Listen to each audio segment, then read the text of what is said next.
speaking of the John Porter family, we have here it is. This is the one you've been waiting for, Olive. Are any of Uncle Everett's family here today? Everett, Alex's son. I don't think there are. Well, years ago, Uncle Everett told me this story. This goes back to Wisconsin again. And let's see, where's Will and Lucy buried? Right over there. Right over there. Okay. I can't see the exact monument, but right over here. Okay. So that's your grandparents, Will DeBord and Lucy. She's John Porter's daughter. And so earlier we talked about some of them going up to Wisconsin, and Uncle Everett told me this story. Now you got to keep in mind all these stories, they get passed down from one person to the next. We were talking about that a while ago. We don't know how much of it's twisted a little bit.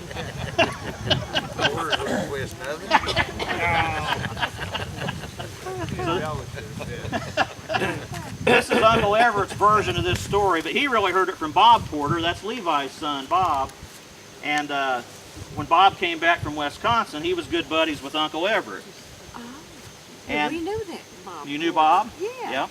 He lived in Wisconsin, I think, for about 20-some years, and then he moved back here. Yes. So him and Everett Porter became good buddies, and he shared a lot of stories with Everett. So here's the one he told about your grandpa. He says, Will DeBord, he married Uncle John's girl over here. So that's John Porter's daughter, son of Andrew. He went up to Wisconsin, and he went to working for Bob Porter, and that Bob Porter's Levi Porter's son. He said Bob had a big team and a big sleigh to put logs in and to take them to town. And Bob may have already bought half a beef. So Will DeBord, he throwed his log chains around that beef, and it got dark before he got back to Bob's house, and the wolves got after him. And they just barked like a dog, he said. Bob heard them coming, and they're afraid of a light. So Bob, he lit his light, and he ran outside. And Everett was laughing when he was telling this, of course. And so, so Will DeBord, his horses, they were afraid of the light too, of the wolves too. So they were running flat out on that sleigh. He wasn't trying to hold them back, I don't guess, but he thought he would feed them that half a beef.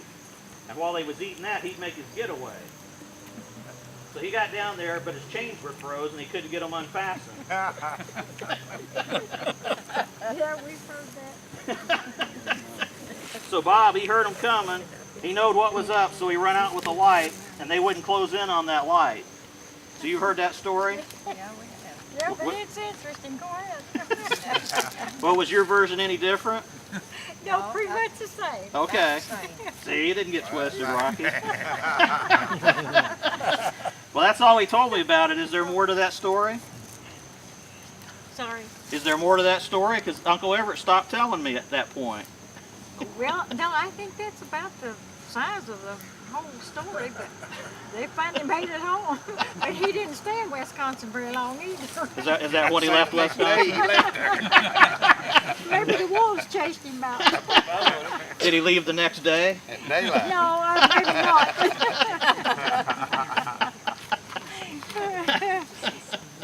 I guess that was pretty rough country up there. And it is cold up there, too.